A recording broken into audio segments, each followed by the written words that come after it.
Nagtamo ng malaking hiwa sa daliri ang isang sanggol nang mahawakan ng babasaging lalagyan ng kandila sa kanyang binyag. Ang candle holder ibinenta at ni-require umano ng parokya na gamitin. Nakatutok si Darlene Kai.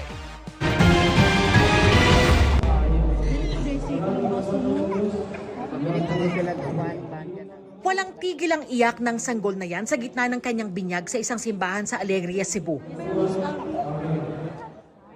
Ang kanyang ina, balot naman ng dugo ang suot na damit.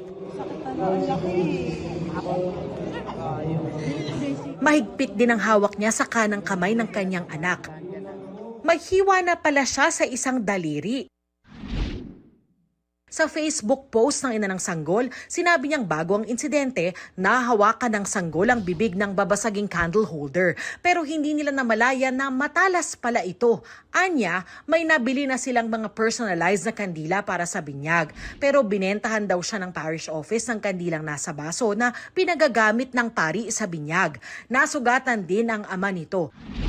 Hinala ng nanay ng sanggol, posibleng mula raw ito sa binasag na bote na hindi na pinakinis bago ibenta. Kwento ng nanay, walang first aid sa simbahan kaya sila na lang ang naglinis at gumamot sa sugat ng anak.